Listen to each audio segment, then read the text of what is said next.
Muy buenos días. Hoy continuaremos con la clase de campos eléctricos y magnéticos en tejidos biológicos. Hablaremos un poco acerca de la naturaleza de las fuentes biomagnéticas. Bueno, acá vamos a analizar un poco cómo es la intensidad y cuáles son algunas de las propiedades de las señales biomagnéticas y del ruido magnético que podemos sensar con nuestros equipos de medida. En el eje Y tenemos la intensidad del flujo magnético dada en teslas. En esta zona de acá tenemos el campo magnético de la Tierra, que aunque se supone estático, esto no es del todo real, pues a medida que avanza el día, el campo magnético de la Tierra va sufriendo fluctuaciones, o sea que va cambiando a medida que va pasando el tiempo. En la escala Y, en el eje Y, tenemos la escala de frecuencia o las componentes de frecuencia que van a tener estas señales magnéticas. Entonces, en tejidos biológicos tenemos, debido a las corrientes iónicas que se producen en cada uno de los tejidos, podemos observar producción de campos magnéticos, entre los que se encuentra uno de los más intensos sería el campo magnético producido por el corazón, y la técnica con la que se mide se conoce como magnetocardiograma. Tenemos por acá en la zona azul, tenemos el campo magnético producido por el movimiento ocular. En la zona gris tenemos el campo magnético producido por las señales cerebrales y se mide a través del magnetoencefalograma. Y en rojo tenemos el campo magnético producido por las señales musculares y se mide a través del magnetomiograma. Pero estas no son las únicas señales que nosotros podemos detectar. También existen campos de ruido debido a las fluctuaciones que tiene el campo magnético terrestre, a ruidos que se presentan en el laboratorio de alta y baja frecuencia, de alta y baja intensidad. Tenemos el campo magnético producido por la red eléctrica y todos los armónicos que también son de alta intensidad, y tenemos los ruidos producidos por la radiofrecuencia.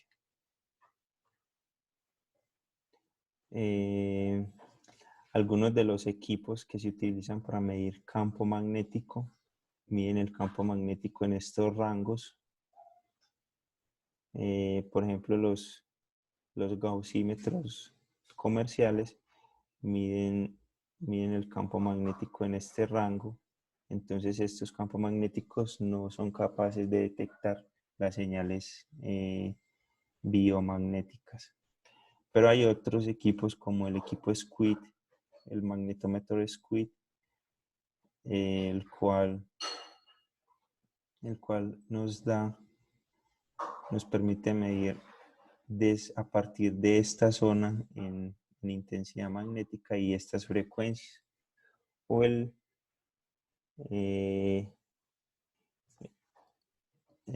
magnetómetro por bobinas de inducción, que nos da mediciones en este rango, el cual nos permite medir parte de la señal de magnetocardiograma y parte de la señal de magnetomiograma.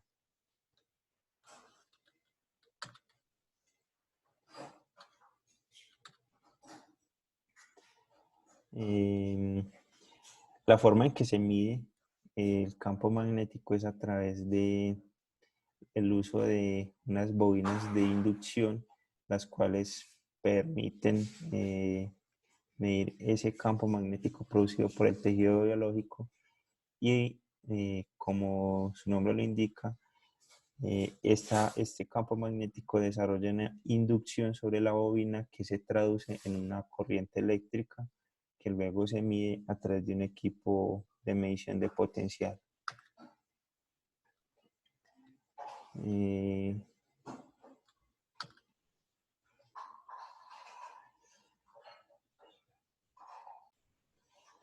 Muchos de los científicos que han trabajado con esta técnica han reportado los resultados que han obtenido y mostrando que dependiendo en el lugar que se encuentren, en las diferentes laboratorios donde se encuentran diferentes resoluciones de medición. O sea, no siempre encuentran las mismas frecuencias ni las mismas intensidades yendo en sus laboratorios. Depende esto también de la ubicación en la que se encuentre. Es por tanto que esta técnica, aunque me proporciona mucha información adicional acerca de la medida, es muy difícil de implementar. Y así como existe un principio de reciprocidad en el campo eléctrico, también lo tenemos en el campo magnético. Entonces vamos a mirar este principio de reciprocidad, cómo funciona.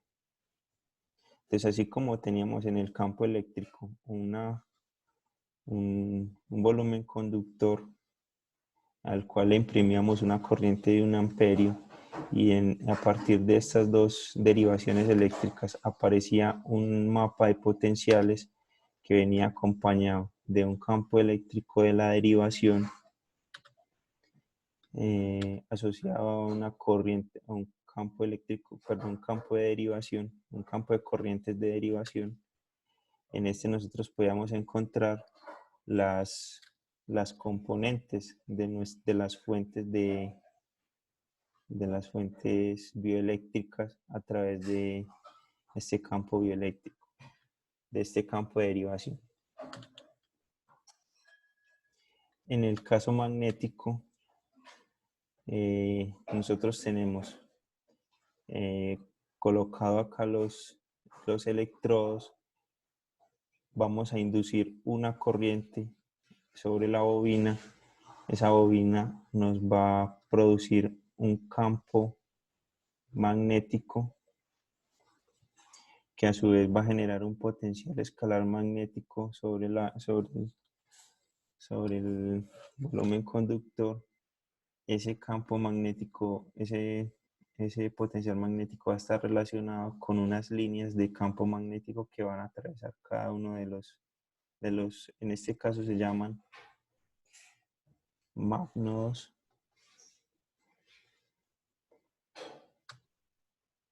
Y estos están relacionados con una densidad de flujo magnético por la propiedad de permeabilidad magnética que tenga ese volumen conductor.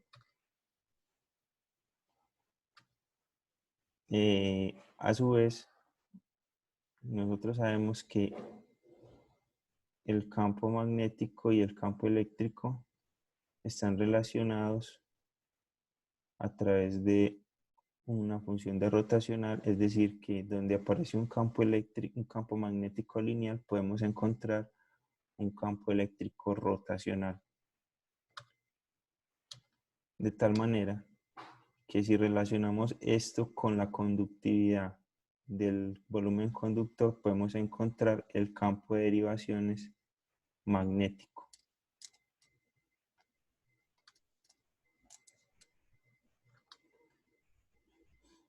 Que si recordamos, en el caso eléctrico, venía ese campo de derivaciones eléctricas, venía en dirección desde los electrodos, entre los electrodos, pero en el caso magnético, ese campo de derivación es rotacional a los electrodos.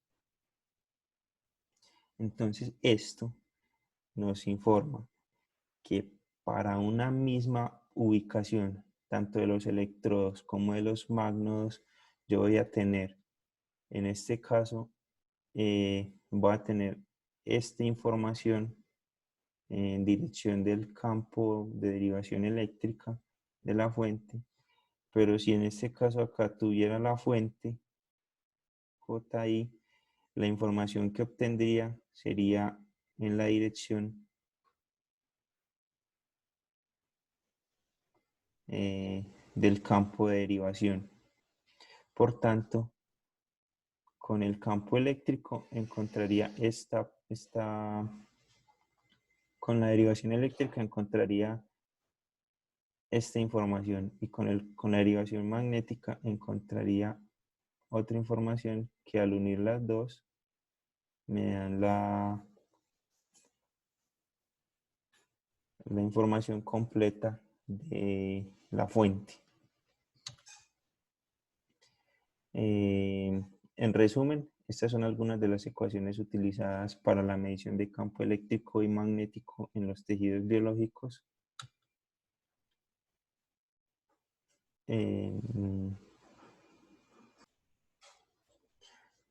Si yo coloco acá los magnodos,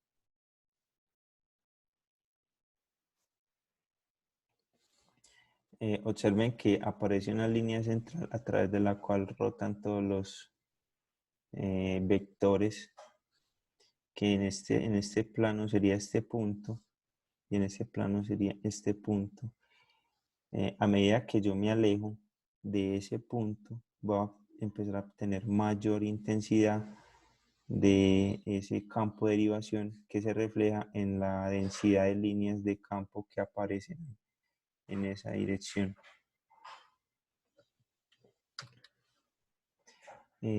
A continuación, evaluaremos lo que es el momento de dipolo magnético en un volumen conductor.